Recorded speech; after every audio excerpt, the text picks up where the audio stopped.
الحمد لله والصلاة والسلام على رسول الله وعلى آله آل الله لا سيما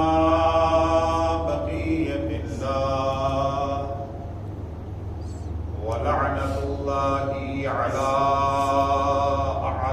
أعدائهم أعداء الله من يومنا هذا إلى لقاء الله أما بعد فقد قال الإمام الحسين أبو عبد الله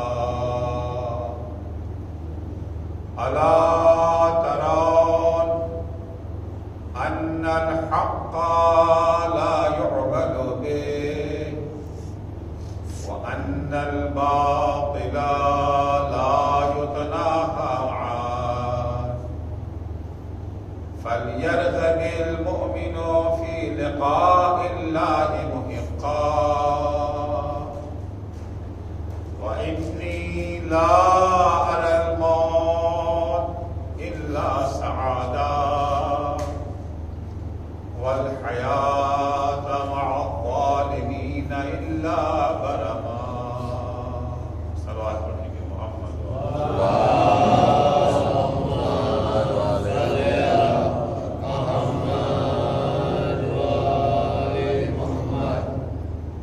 عزیزان گرامی،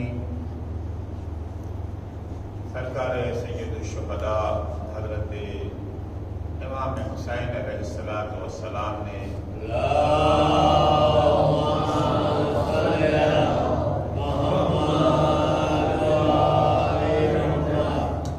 اپنی تحریک کے آغاز ہی میں، تحریک کے ابتدا ہی میں یہ بات واضح کر دی کہ ہمارے اس انقلاب اور ہماری اس تحریک کا مقصد کیا ہے۔ اس کا مقصد دنیاوی مقصد نہیں ہے،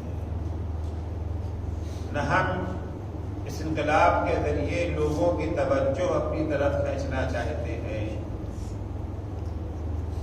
نہ اس کے ذریعے ہم مال و دولت حاصل کرنا چاہتے ہیں، نہ اس کے ذریعے شہرت و مقبولیت کے طلبگار ہیں، اور نہ اس کے ذریعے ہم حکومت پر قبضہ کرنا چاہتے ہیں۔ ہمارا مقصد دنیا نہیں ہے، ہمارا مقصد آخرت ہے۔ اور جس احساس سے فرض اور احساس ذمہ داری کے تحت میں نے یہ تحریک شروع کی ہے، یہ فریضہ میری ذات سے مخصوص نہیں ہے، یہ کوئی میری خصوصی ذمہ داری نہیں ہے کہ فقط حسین ابن علی کی ذمہ داری ہے، نہیں، قیامت تک جتنے بھی مومنین آئیں گے سب کی یہی ذمہ داری ہے۔ ہر وہ شخص جو اللہ اور قیامت پر ایمان رکھتا ہے، ہر وہ شخص جو نبی معظم کی نبوت اور قرآن مجید کو اللہ کا کلام مانتا ہے، سب کی ذمہ داری ہے۔ کیا ہے مقصد؟ کہیں امام فرماتے ہیں مقصد تحفظ اسلام ہے، مقصد بقائے اسلام ہے، کیونکہ یزید جیسا حاکم ہو گیا ہے، اور جہاں کہیں بھی یزید جیسوں کی حکومت ہو جائے وہاں اسلام خطرے میں ہے۔ وعلى الاسلام السلام اذ قد بليت الامة براع مثل یزید، جب یزید جیسا کہیں حاکم ہو جائے، جب کوئی شرابی، جب کوئی بے گناہوں کا قاتل، جب کوئی کھلم کھلا گناہ کرنے والا تخت حکومت پر بیٹھ جائے تو یاد رکھنا، خوش فہمی میں مبتلا نہ رہنا کہ تمہارا اسلام محفوظ رہے گا، چاہے تمہیں اذان کی اجازت ہو، چاہے تمہاری نماز پر پابندی نہ لگائی جائے، چاہے تمہاری عزاداری کو نہ روکا جائے، اس کے باوجود تمہارا اسلام خطرے میں ہے۔ اور جب اسلام خطرے میں آ جائے تو پھر کسی کو خاموش رہنے کی اجازت نہیں ہے۔ کئی امام فرماتے ہیں میں اس لیے نکل رہا ہوں کہ نانا کی امت فاسد ہو گئی ہے، اور جب کبھی فساد پھیل جائے، جب کبھی گناہوں میں لوگ غرق ہونے لگے تو ہر مسلمان کی ذمہ داری ہے انہیں بچانے کی کوشش کرے۔ کئی بڑے امام کہتے ہیں کہ جب وہ ظالم و جابر حاکم تخت حکومت پر بیٹھ جائے جو حرام خدا کو حلال کر رہا ہے، اہل خدا کو اپنے قدموں تلے رون رہا ہے، سنت رسول خدا کی مخالفت کر رہا ہے، اللہ کے بندوں کو ظلم و ستم کے پہاڑ پر ہو رہا ہے، تو صرف میں حسین ابن علی نہیں بلکہ ہر مسلمان کی ذمہ داری یہ ہے اس کے خلاف آواز اٹھائے۔ یا امام فرماتے جب کبھی بدعتیں پنپنے لگے، سنت رسول خدا کو زندہ درگور بنا دیا جائے تو وہاں بھی ذمہ داری اس کے خلاف آواز اٹھانا ہے۔ جس وقت لشکر ہر کا سامنا ہوا ہے امام حسین سے، اور ہر نے امام حسین کے سفر پر اعتراض کیا ہے، راستہ روکا ہے، الزام یہ لگایا جا رہا تھا کہ حسین ابن علی علیہ باللہ بغاوت پر اتر آئے ہیں، جائز حکومت کے خلاف امام نے بغاوت کا پرچم بلند کیا ہے، متحد مسلمانوں کے درمیان تفرقہ ڈال رہے ہیں۔ اس وقت امام نے پھر وضاحت کی کہ نہیں، میں جو ہے مسلمانوں کے درمیان تفرقہ ڈالنے نہیں آیا ہوں، میں حکومت کے لالچ میں نہیں آیا ہوں۔ الا ترون ان الحق لا يعمل به، میں جس مقصد سے آیا ہوں کوئی ٹھکی چھپی چیز نہیں ہے، کیا تم دیکھ نہیں رہے ہو؟ یہ تو عام انسان بھی دیکھ سکتا ہے، بہت زیادہ علم و دانش کی ضرورت بھی نہیں ہے۔ الا ترون ان الحق لا يعمل به، کیا تم دیکھ نہیں رہے ہو کہ حق پر عمل نہیں کیا جا رہا؟ اسلام کا بنیادی حکم یہی ہے کہ حق پر عمل کیا جائے۔ اسلام حق کو برقرار کرنے کے لیے ہی آیا ہے۔ الا ترون ان الحق لا يعمل به والباطل لا يتناهى عنه، کیا تم دیکھ نہیں رہے ہو کہ حق پر عمل نہیں ہو رہا ہے اور باطل کی روک تھام نہیں کی جا رہی ہے؟ حق پر عمل کرنے کے بجائے باطل کو رواج دیا جا رہا ہے۔ مسلمان کی ذمہ داری ہے کہ جہاں کہیں حق سے لوگ دستبردار ہو رہے ہوں اور باطل کے راستے پر چل نکلے ہوں تو مسلمان کے لیے خاموش رہنا جائز نہیں ہے۔ تو مجھ سے کہتے ہو کہ آپ کیوں نکل آئے ہیں، آپ کیوں جا رہے ہیں کوفے کی طرف، آپ کیوں مدینے سے اپنا گھر چھوڑ کر کے آئے ہیں؟ میں اس لیے آیا ہوں کہ جو فریضہ ہر مسلمان کا ہے کہ جب کبھی حق پر عمل نہ کیا جائے اور باطل کو بڑھاوا دیا جائے تو وہاں مومن کی ذمہ داری ہے کہ وہ اس کے خلاف آواز اٹھائے۔ آواز کب اٹھائے؟ جب کبھی کوئی پریشانی نہیں ہونے والی ہے تبھی اٹھاؤ۔ ممبر سے اگر حق کے لیے بولو، باطل کے خلاف بولو اور لوگ نعرے لگائیں اور اب آپ نے آگے یہ جو ہے آپ سے یہ جو ہے مصافحہ کریں، ہاتھ چومیں، تب بولیں۔ اور اگر مشکل پیدا ہونے لگے، حق بولنے کے نتیجے میں بوریا بستر لپیٹ کر کے رخصت کر دیا گیا، اشرا پورا بھی نہیں ہونے دیں گے، واپس کر دیں گے، تب نہ بولیں، تب چپ ہو جائیں۔ اگر یہ پتا چلا کہ صاحب حق بولیں گے تو بعد میں لفافہ نہیں ملے گا، پھر بھی بولیں کہ نہ بولیں؟ اب ہوتا ہے نا کہ صاحب وہ جب منی نا اب تو حالات بگڑ رہے، خطرہ ہو گیا تو اب بولنا ہمارے لیے جائز نہیں رہ گیا، اب تک کیا کریں گے؟ یقیناً اسلام میں تقیہ ہے، اہم قانون ہے اسلام کا، قانون تقیہ، لیکن یاد رکھیے گا تقیہ جان بچانے کا نام نہیں ہے، تقیہ دین بچانے کا نام ہے۔ جان بچانا ہے دین بچانے کے لیے. اگر جان بچانے سے دین بچ جاتا ہے تو جان بچا لو، لیکن اگر جان قربان کرنے سے دین بچتا ہے تو جان قربان کر دو. تخیل دین جان بچانے کا نام نہیں ہے، دین بچانے کا نام. فرض کیجئے کہ میں اپنے کمرے میں سو رہا ہوں، فلیٹ میں سو رہا ہوں، کچھ لوگ آ گئے، یہ جو ہے مشین گن لے کر کے بولو جے شری رام، ورنہ تمہیں گولی مار دیں گے. بولو جے شری رام ورنہ تمہیں گولی مار دیں گے. اب یہاں پہ کیا کریں؟ بولیں کہ نہ بولیں؟ جملہ حق تو نہیں ہے نا، باطل ہے. کیا کریں؟ مارو گولی، کوئی بات نہیں، نہیں بولیں گے. یعنی چلو بول دیں گے جے شری رام. کس نے سنا؟ انہی لوگوں نے سنا. کیا سنا؟ یہی سنا نا کہ ہم بندوق کی نال کون سے کہلا رہے ہیں، کنپٹی میں رکھ دیا ہے مشین گن، بولو ورنہ مار دیں گے. یہ بیچارہ بھی ڈر کے اس نے بول دیا جے شری رام. اسے قائل نہیں ہے، وہ خود بھی جانتے ہیں. دوسری صورتحال یہ ہے کہ گن پوائنٹ پر رکھ لیا اور کہا کہ چلو ٹیلی ویژن پہ چلو، ریکارڈ کراؤ میسج اور بولو کہ اسلام ایک باطل دین ہے، قرآن اللہ کی کتاب نہیں ہے، الیاذ باللہ اللہ بھی جھوٹا ہے. آج کل ہو رہا ہے نا، خوف میں یا لالچ میں اللہ کے خلاف، پیغمبر کے خلاف، دین کے خلاف، قرآن کے خلاف بیان دلوا رہے ہیں. اچھا یہ بیان ٹیلی ویژن سے نشر ہوگا، کروڑوں لوگ دیکھیں گے کہ ایک وہ جو شیعہ عالم ہے جس کے سر پہ امامہ ہے، جو 19 سال ہو گئے علمی قوم کا پڑھا ہوا ہے، برسہ برس تک اسلام کی تبلیغ کرتا رہا، وہ کہہ رہا ہے کہ اسلام خرافات ہے، جھوٹ ہے، سب بکواس ہے. تو ظاہر سی بات ہے اس کو سن کے کروڑوں نہ صحیح لیکن ہزاروں نوجوان گمراہ ہو سکتے ہیں، ہزاروں نوجوان گمراہ ہو سکتے ہیں. تو ایک وہ تھا کہ وہاں دیکھنے والا کوئی نہیں، سننے والا کوئی نہیں، صرف وہی افراد ہیں. انہوں نے بندوق کے زور پہ ہم سے کہلا دیا جے شری رام.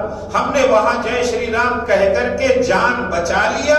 اس کے بعد جان بچنے کے بعد میں نے سینکڑوں تقریر کر کے اسلام کا دفاع کیا.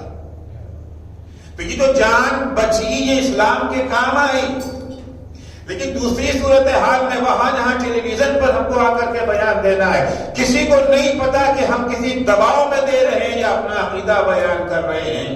تو اگر کروڑوں نہ صحیح کروڑوں افراد دیکھیں گے، ہزاروں تو گمراہ ہو جائیں گے جن کے عقیدے بھی کمزور ہیں. کہ یہ جو شیعہ عالم دین جو 19 سال ہو گئے علمی قوم سے پڑھ کر کے آیا ہے، جو برس اسلام کی تبلیغ کرتا تھا، آج اسے بھی عقل آ گئی کہ اسلام لغو دین ہے، بے خدا دین ہے. ہزاروں لوگ گمراہ ہو جائیں، ہماری زندگی تو بچ جائے گی لیکن ہزاروں لوگ دین سے منحرف ہو جائیں گے. پہلا مقام تقیے کا ہے، دوسرا مقام تقیے کا نہیں ہے.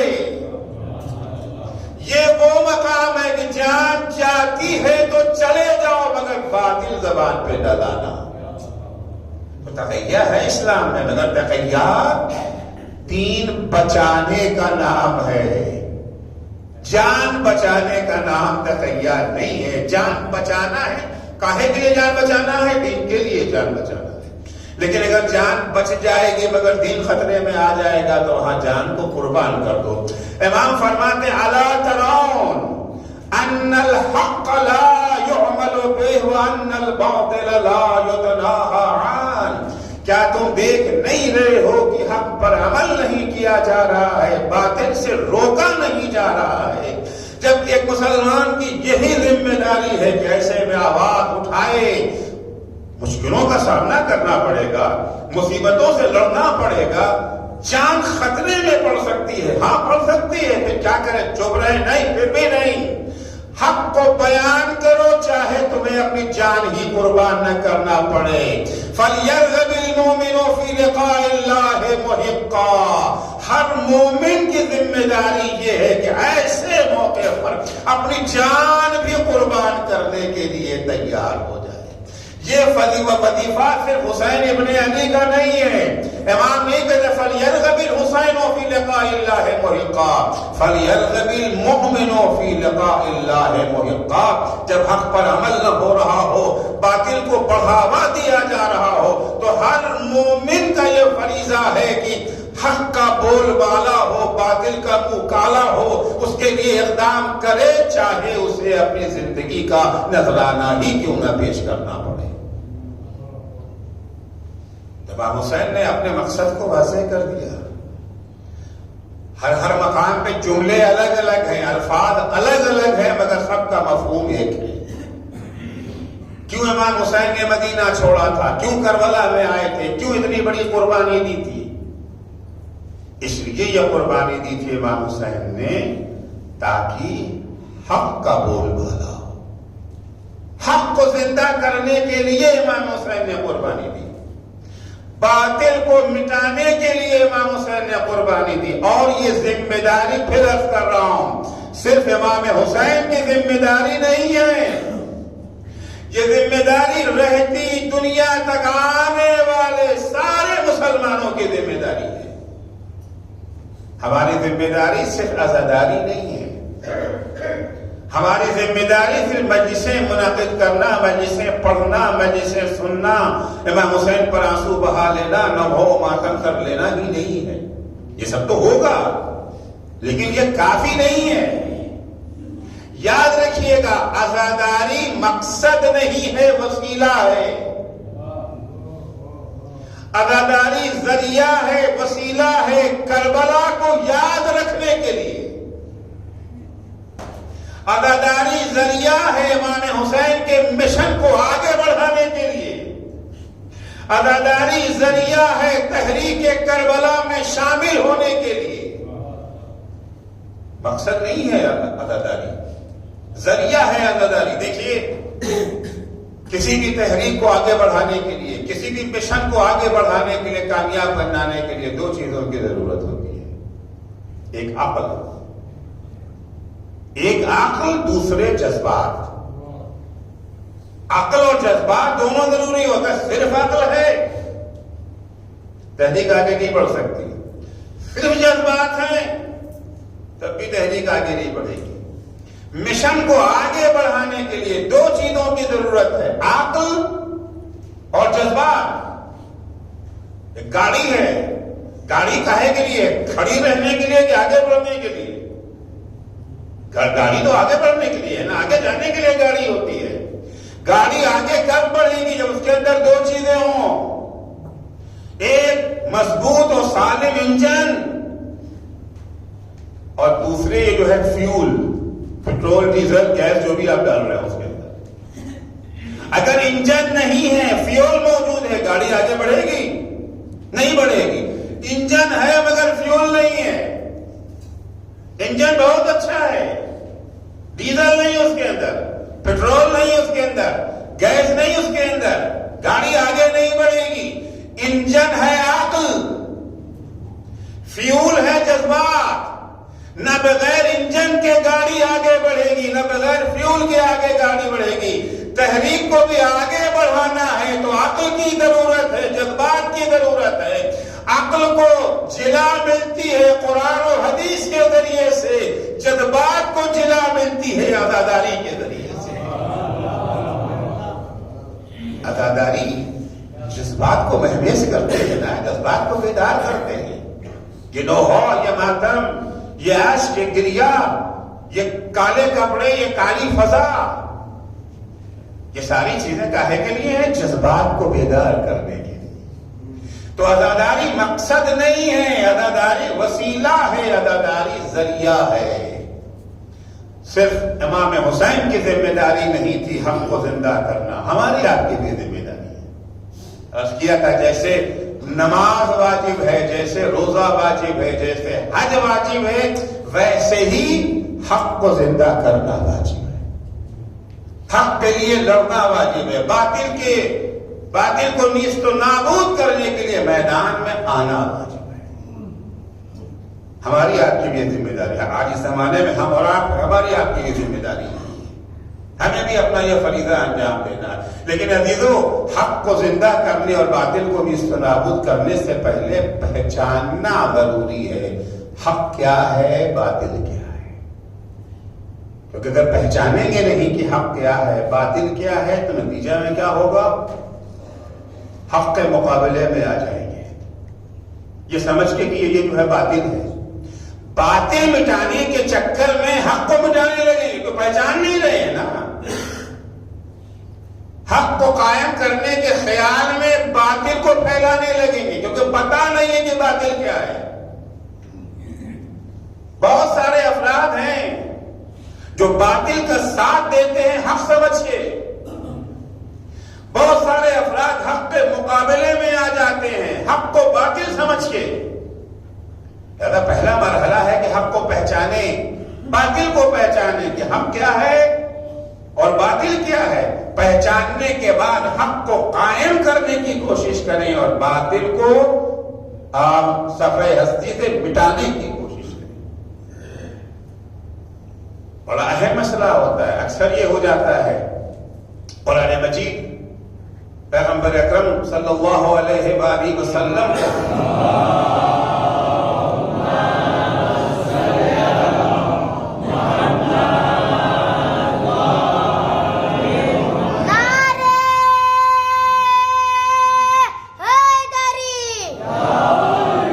خطاب کر کے کہتا ہے قل هل ننبئكم بالاخسرین اعمالا.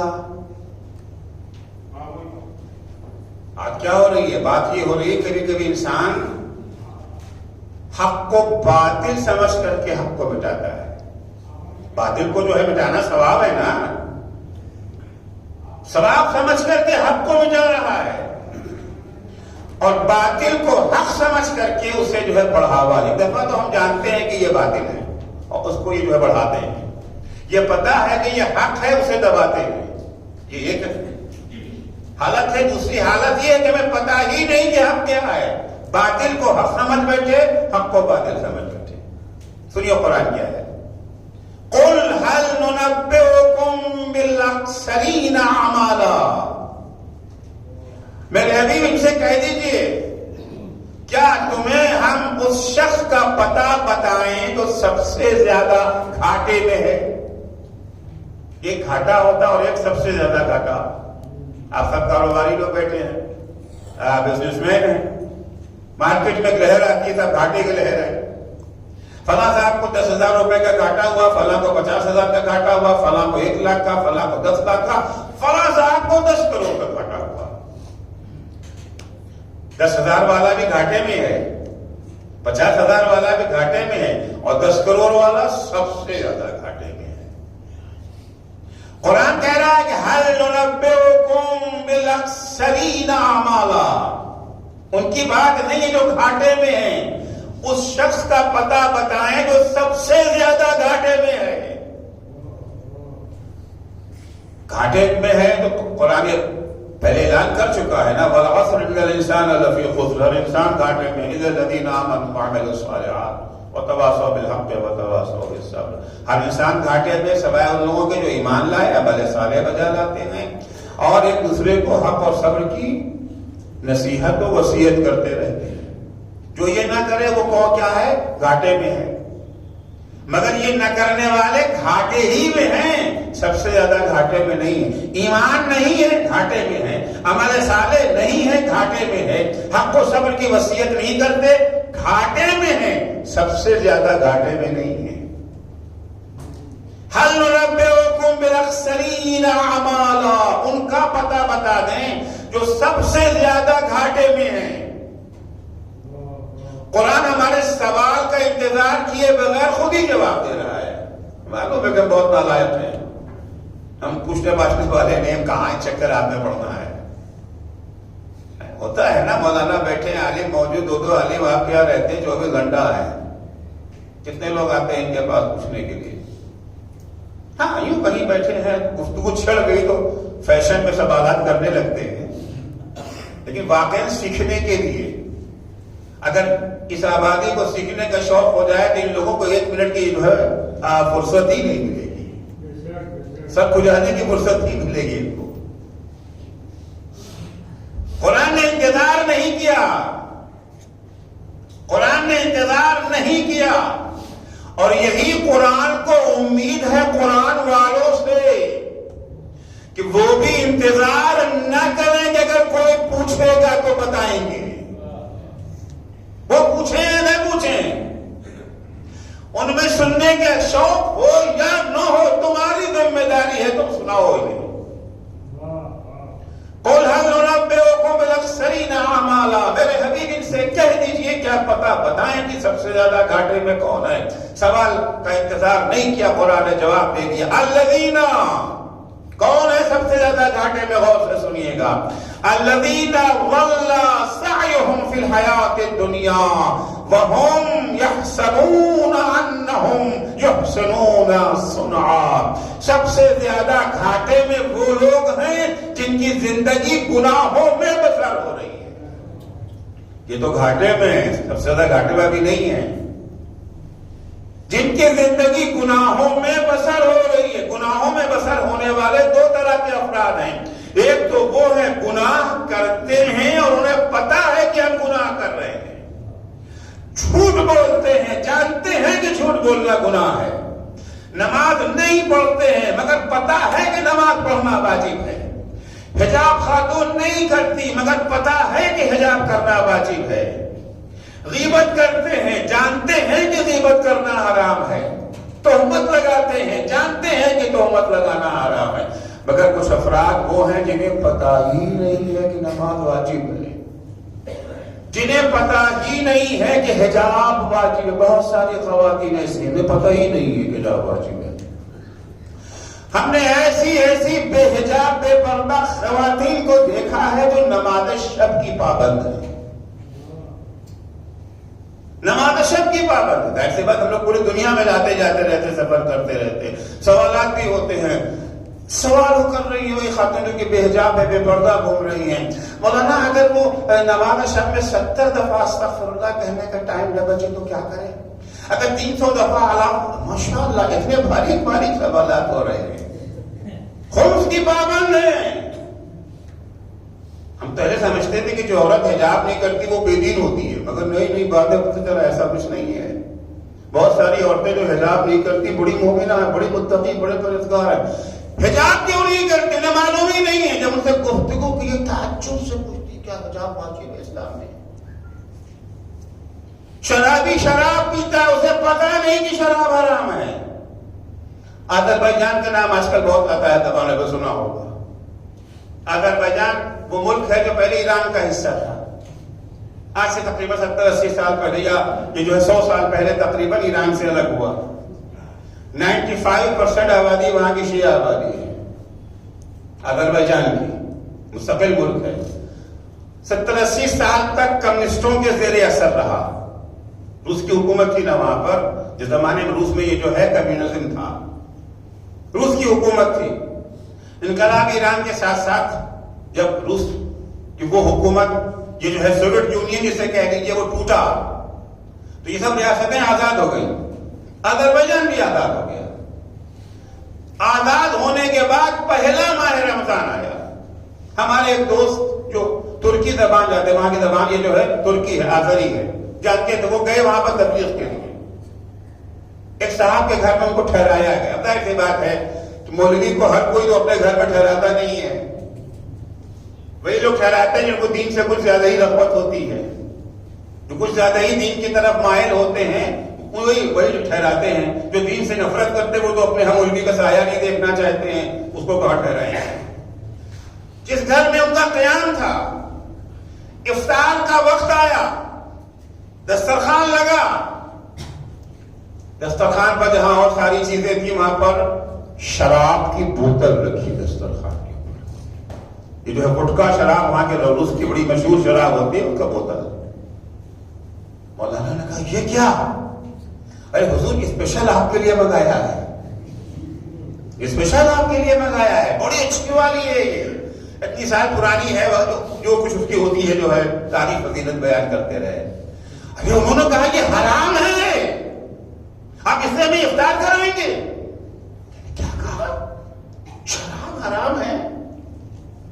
70 سالہ کمیونزم کے زیر اثر یہ کان نے ان کے آواز ہی نہیں پہنچی کہ شراب حرام ہے. نماز کے بارے میں سن رکھا تھا, روزے کے بارے میں سن رکھا تھا, عزاداری کے بارے میں سن رکھا تھا, یہ نہیں سنا تھا کہ شراب پینا حرام ہے. شراب پیتے تھے حلال سمجھ کے. قرآن کہتا ہے کہ الذین, وہ افراد کون ہیں جن کی جو سب سے زیادہ گھاٹے میں ہیں, وہ افراد ہیں جن کی زندگی گناہوں میں صرف ہو رہی ہے. وَهُمْ يَحْسَبُونَ أَنَّهُمْ يُحْسِنُونَ صُنْعًا, وہ گناہ کرتے ہیں ثواب سمجھ کے گناہ کرتے ہیں. گناہ کو گناہ سمجھتے ہی نہیں ہیں, بلکہ گناہ کو ثواب سمجھ رہے ہیں.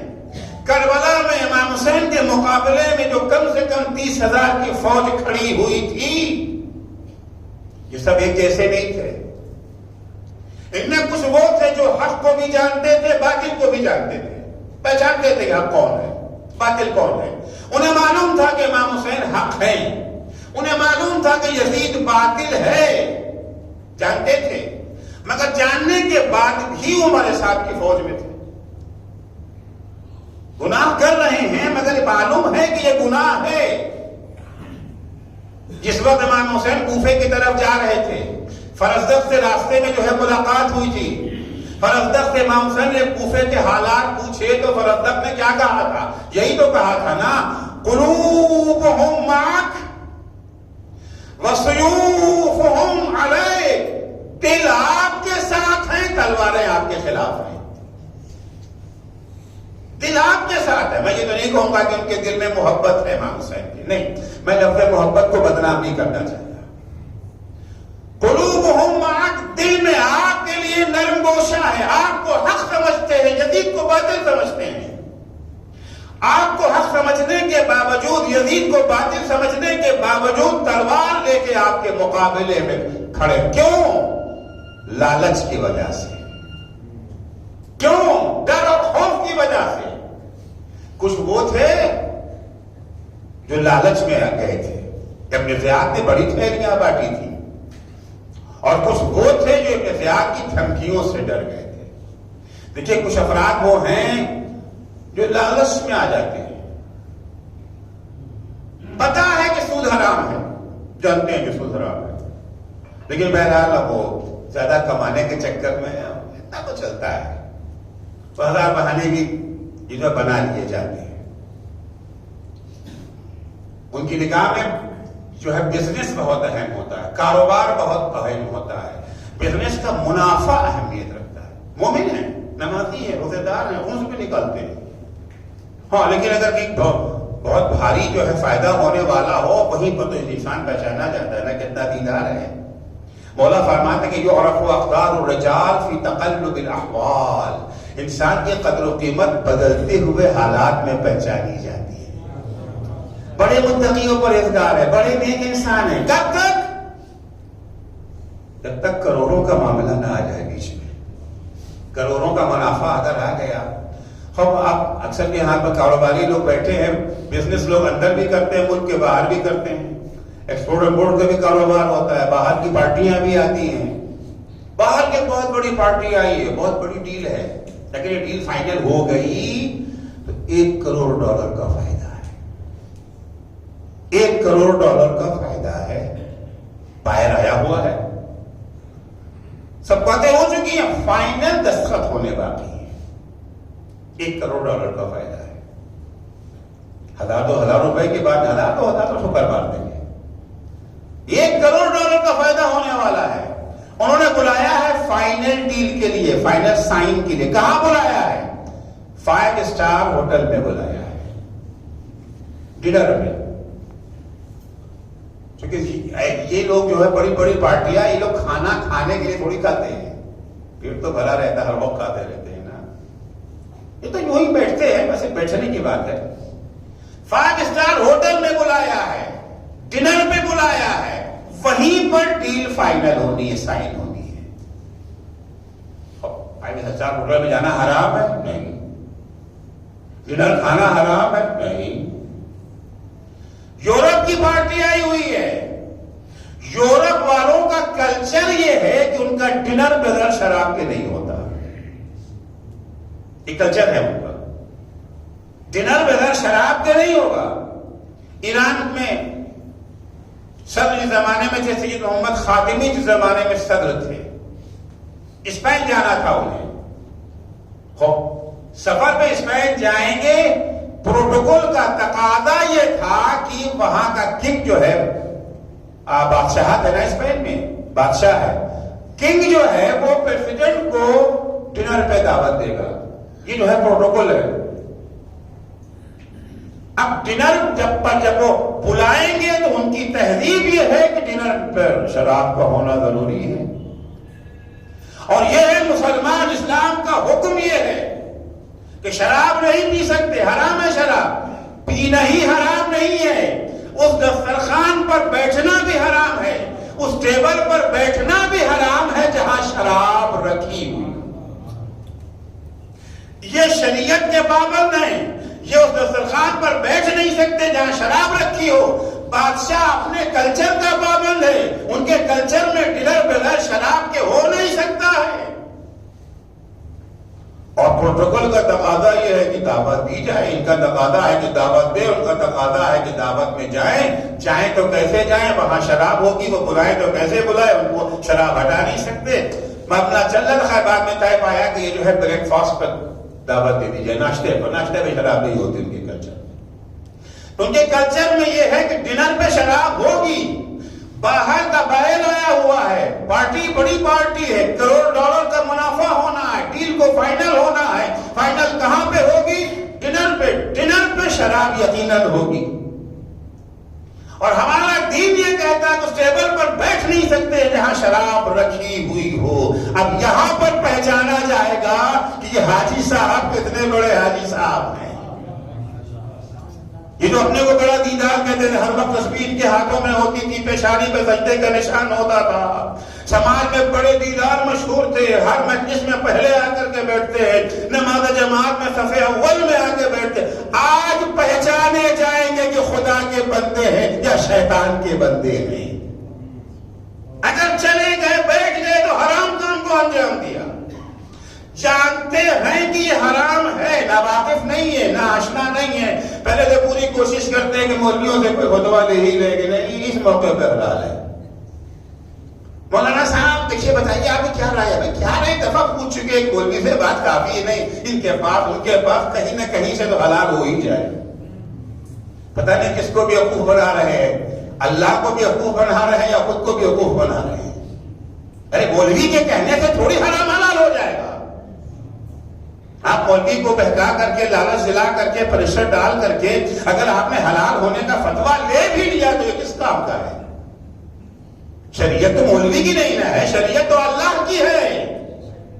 مولوی اسی وقت قابل احترام ہے جب تک وہ اللہ کا قانون بیان کرے. جس دن اللہ کے قانون میں انہیں پھیر کرنے لگے گا, اس کے اوپر خدا کی لعنت ہوگی. مولانا کیا بات ہے؟ مولانا سوچئے ذرا سا, اگر $1 کروڑ کا فائدہ ہو گیا, سب تو ہمارے گھر نہیں جائے گا نا. 1 کروڑ میں سے $20 لاکھ کا خمس بھی تو نکلے گا. وہ تو آپ ہی کے پاس آئے گا, وہ تو آپ ہی کے پاس آئے گا. خود $1 کروڑ کے لالچ میں مبتلا ہے, مولوی کو $20 لاکھ کے لالچ میں ڈال رہے ہیں. تو بہت سارے افراد وہ ہیں جو لالچ میں, جانتے ہوئے بھی کہ حرام ہے, جانتے ہوئے کہ یہ گناہ ہے, اس گناہ کو کرتے. کیوں لالچ میں گناہ کرتے؟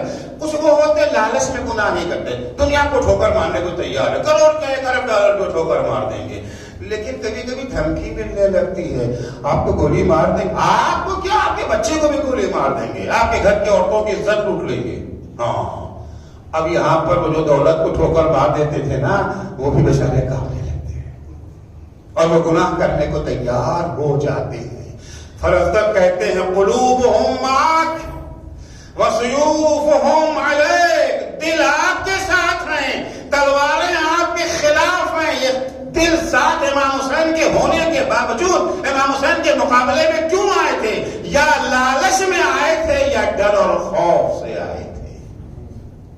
ہمارے ساتھ کی فوج کا بڑا حصہ وہ تھا جو حق کو پہچانتا تھا، باطل کو پہچانتا تھا، پھر بھی آ گیا تھا مقابلے میں. کیوں آیا تھا؟ خوف یا ڈر کی بنا. روایات میں ملتا ہے ہمارے ساتھ کی فوج میں دعا کیا کرتے تھے؟ اللہم انصر حسینا، خدایا کامیابی حسین کو دے دے. ہمارے ساتھ کی فوج میں رہ کے امام حسین کے حق میں دعا کرتے تھے. دل ادھر ہے نا، پتا ہے کہ یزید باطل ہے، پتا ہے کہ امام حسین حق پر ہے، مگر پھر بھی آئے ہوئے ہیں. کیوں؟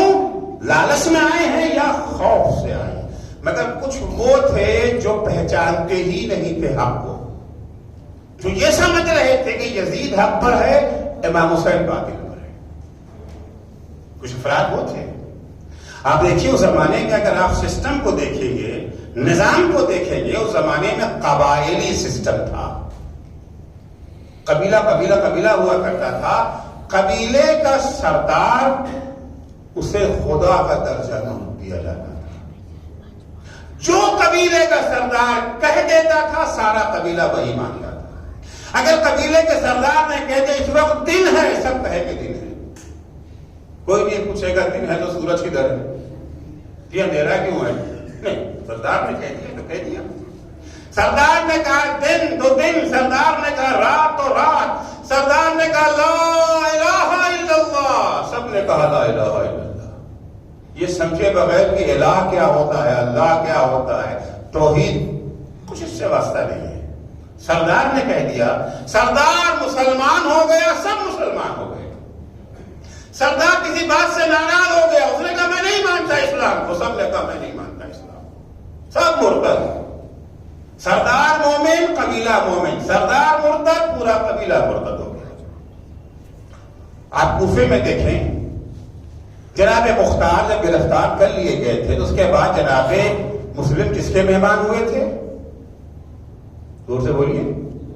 جناب ہانی کے، شاباش، جناب ہانی کے مہمان ہوئے تھے. جناب ہانی سردار تھے اپنے قبیلے کے، بہت بڑا قبیلہ تھا، قبیلہ بنی مزحج. اتنا بڑا قبیلہ تھا کہ 6000 فائٹر تھے، جنگجو تھے، مسلح 6000. جس وقت ابن زیاد نے جناب ہانی کو گرفتار کیا ہے، جناب مسلم انہیں 6000 افراد کو لے کر کے آئے ہیں اور دارالامارہ کا محاصرہ کر لیا ہے. 6000 افراد. ابن زیاد کو پسینہ آ گیا، اتنے تو اس کے پاس سپاہی بھی نہیں تھے، اتنے اس کے پاس فوج بھی نہیں تھی. 6000 کیسے مقابلہ کریں گے؟ ہاں، ایسے موقع پر ہم لوگ بہت کام آتے ہیں. ہمارے جیسے نالائق مولوی، ہمارے جیسے دنیا پرست مولوی، ہمارے جیسے دنیا کے لالچ میں غرق مولوی کام آتے ہیں. ابن زیاد نے ایسے ایک مولوی کو چن لیا جس کا نام ہے قاضی شریح. مولا کائنات کی حکومت میں بھی جج تھا. فکر کیا کہ یہ بدلتے ہوئے حالات میں انسان کی حقیقت سامنے آتی ہے. کبھی کبھی انسان بڑا اچھا لگتا ہے کہ بعد میں معلوم ہوتا ہے کہ ان کی حقیقت کیا تھی. قاضی شریح کا بڑا احترام تھا سماج میں. قاضی شریح کا استعمال کیا، لالچ دھمکی سے ملا کر کے مکس کر کے قاضی شریح کو اپنی مٹھی میں لے لیا. قاضی شریح آنے کے بعد دارالامارہ سے خطاب کرتا ہے ان 6000 افراد سے جو گھیرے کھڑے ہوئے ہیں، یہ اسلام کی محبت میں نہیں آئے ہیں، دین کی محبت میں نہیں آئے ہیں، اپنے سردار کے لیے آئے ہیں. یہ سردار کی جان خطرے میں. قاضی شریح نے آگے کہا تم لوگوں نے کیا ہنگامہ کر رکھا ہے؟ کون کہتا ہے کہ ان کی جان خطرے میں؟ کون کہتا ہے کہ گرفتار کیا گیا؟ استغفر اللہ، بھلا ہانی کو کوئی گرفتار کرے گا؟ ارے بھائی شہر کے حالات اچھے نہیں ہیں، ہانی کو بلایا ہے مشورے کے لیے. بڑے آئے نا، بڑے لوگوں سے مشورہ کیا جاتا ہے. ابن زیاد ان کے لیے بڑے احترام کا قائل ہے، شخصیت کا قائل ہے. ان سے مشورے کے لیے بیٹھے دونوں آپس میں بات کرتے، خواہ ہنگامہ کرتے. جاؤ اپنے اپنے گھروں کو جاؤ. اب سب کو اطمینان ہوگی ہمارا سردار محفوظ ہے، کوئی بات چلے گئے اپنے. اس کے بعد ابن زیاد نے جناب ہانی کو شہید کر دیا. اب شہید کر دیا، اب دوسرا سردار آ گیا. ڈیسیژن تو وہی لے گا نا کیا کرنا ہے. ابن زیاد سے لڑنا ہے کہ نہیں لڑنا ہے. دوسرا سردار آیا، دوسرے سردار کو اپنے زیاد نے خرید لیا. ہانی مسلم کے ساتھ تھے, نیا سردار ابن زیاد کے ساتھ آ گیا. جب ہانی مسلم کے ساتھ تھے, قبیلہ مسلم کے ساتھ تھے, اب سردار جو ہے ابن زیاد کے ہمراہ ہو گیا, قبیلہ ابن زیاد کے ہمراہ ہو گیا. اس سسٹم کو سمجھیں. تبدیلیاں کیوں کیسے کیسے آ جاتی تھیں اچانک جناب مسلم جن کے ہاتھوں پر 18,000 لوگوں نے بیعت کی تھی, اچانک نماز پڑھ کے نکلتے تو کوئی نہیں, اکیلے. اتنا بڑا چینج کیسے آ جاتا ہے؟ چینج ایسے آیا ہے.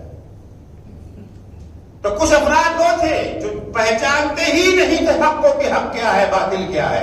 وہ سمجھتے تھے علیاذ باللہ حسین باغی ہیں, علیاذ باللہ حسین نے خلیفہ برحق کے خلاف خروج کیا ہے. امیر المومنین اللہ کا نمائندہ تو یزید ہے, اور جو اللہ کے نمائندے سے جنگ کرے اس سے جنگ کرنا واجب ہے. مارے جائیں گے, سیدھے جنت میں بھیجے جائیں گے. قبیلے کے سردار کو خرید دیا تھا. سردار نے اپنے عوام کو یہ سمجھا دیا تھا کہ سمجھ میں آ گیا. اب وہ کربلا میں امام حسین کے مقابلے میں آئے ہیں, تیر پھینک رہے, پتھر پھینک رہے, تلوار چلا رہے, کس امید میں؟ جنت کی امید میں. حسین کو باطل سمجھتے ہیں, یزید کو حق سمجھتے ہیں. جس وقت عمر سعد نے حملے کا حکم دیا تھا صبح عاشورہ, معلوم ہے کیا کہا تھا؟ یا خیل اللہ ارکبی وابشری بالجنہ, اے سپاہیان خدا حسین پہ حملہ کرو, تمہیں جنت کی بشارت ہے. جنت کے جوانوں کے سردار کا سر کاٹنا چاہتے ہیں جنت میں جانے کے لالچ میں. یہ وہ نمونہ ہے جہاں حق کو پہچانتے نہیں تھے. پہلا مرحلہ حق کا ساتھ دینے کے لیے حق کو پہچاننا ہے. اگر حق کو پہچانا نہیں, باطل کو پہچانا نہیں, زندگی میں کچھ بھی, ہر چیز سیکھنے سے پہلی چیز جو انسان کو سیکھنا ہے وہ یہ سیکھنا ہے کہ حق کیا ہے, باطل کیا ہے. پہلا سبق یہ سیکھنا ہے. یہ بعد میں سیکھیں گے کہ پانی کو واٹر کہتے ہیں, روٹی کو بریڈ کہتے ہیں, سیب کو ایپل کہتے ہیں, سنترے کو اورنج کہتے ہیں, یہ بعد میں سیکھ لیں گے. پہلا سبق یہ ہونا چاہیے کہ حق کیا ہے, باطل کیا ہے. حق کو پہچانے تاکہ حق کا ساتھ دے, باطل کو پہچانے تاکہ باطل سے دوری اختیار کرے. حق اور باطل میں تمیز کیسے دیں گے, کیسے پہچانیں گے حق اور باطل کیا ہے؟ حق اور باطل کی پہچان کا دو راستہ ہے,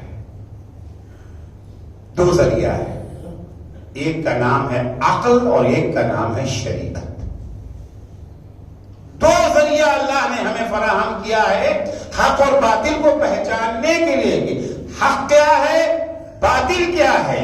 یہ سمجھانے کے لیے اللہ نے دو طاقتیں ہمیں دی ہیں. ایک کا نام ہے شریعت, دوسرے کا نام ہے عقل. ساتویں امام موسیٰ کاظم علیہ السلام فرماتے ہیں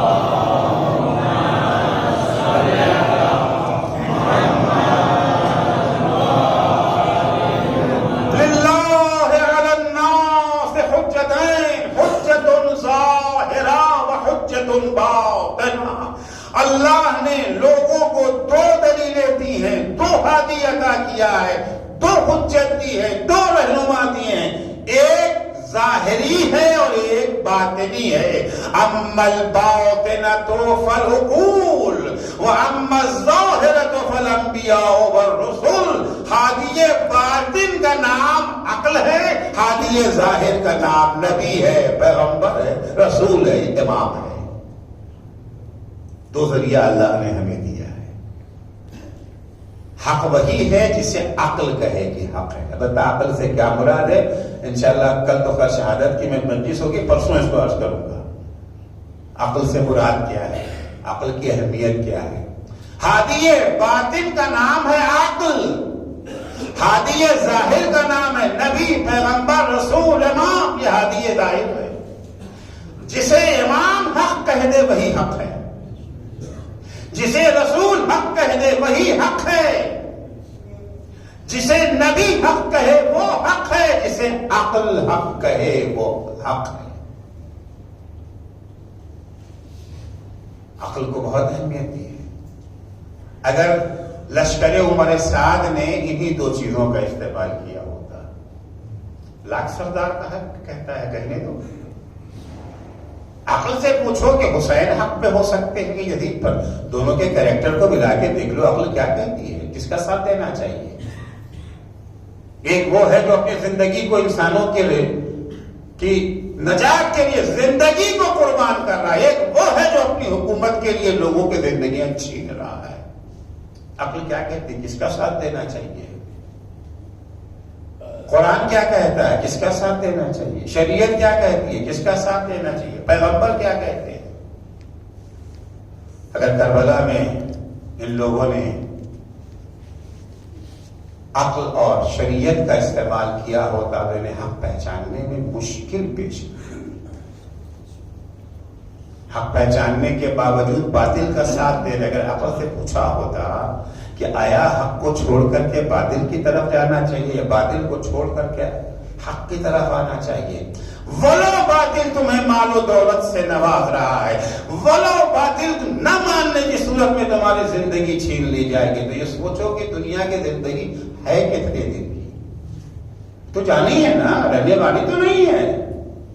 تم نے اگر دنیا کی 4 دن کی زندگی بچانے کے لیے حق کو چھوڑ کر کے باطل کا ساتھ دیا, بعد میں اس کا انجام کیا ہوگا. اب کسی بھی عقل مند آدمی سے پوچھیں کہ صاحب آج اگر ہم یہ سامان آج بیچنا چاہتے ہیں, آج اگر ہم بیچیں گے تو یہ 1000 روپے کا بکے گا, اور کل اگر بیچیں گے تو یہ 10,000 کا بکے گا, تو آج بیچے کہ کل بیچے. کیا کہے گی عقل آپ کی. وقتی فائدہ مت دیکھو, ابدی فائدہ دیکھو. اگر آپ کو شریعت کا دامن نہ چھوڑا ہوتا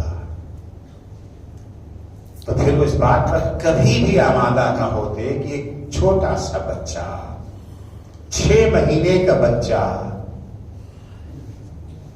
جو پیاسا بچہ ہے, باپ اس کے لیے پانی مانگ رہا ہے, اور یہ بھی کہتا ہے کہ اگر تمہارے خیال میں اس کے بہانے پانی پی لوں گا تو اور تم خود اس سے پانی پلا کے چلے جاؤ. نہ عقل اجازت دیتی, نہ شریعت اجازت دیتی کہ پھول جیسے بچے کے گلے پر 3 پھل کے تیر سے وار کیا جائے. آج آپ یہ مسئلہ کسی کے سامنے رکھ دیں, ہندو کے سامنے رکھیں, یہودی کے سامنے رکھیں, پہلے تو اسے یقین ہی نہیں آئے گا کہ ایسا بھی ہو ہوا ہے. لیکن یہ عقل اور شریعت سے دوری اختیار کرنے کا نتیجہ تھا. یہ عقل و شریعت سے دوری اختیار کرنے کا نتیجہ تھا کہ پیاسے کو بے جرم و خطا ذبح کرنے کے بعد اسے غسل و کفن دینے کے بجائے اس کی لاش کو گھوڑے کی ٹاپوں سے پامال کر دیا گیا. بڑے تو بڑے بچوں نے تمہارا کیا بگاڑا تھا, تو تمہارے مقابلے میں بھی نہیں آ سکتے تھے, لیکن وہ کینہ, وہ نفرت, وہ حقد, وہ پستی, وہ جو ہے ضلالت اور رذالت نے انہیں اتنا گرا دیا تھا کہ 4 سالہ بچی پر بھی رحم کرنے کو تیار نہیں. عزیزو, کربلا کی مصیبتیں بہت ہیں.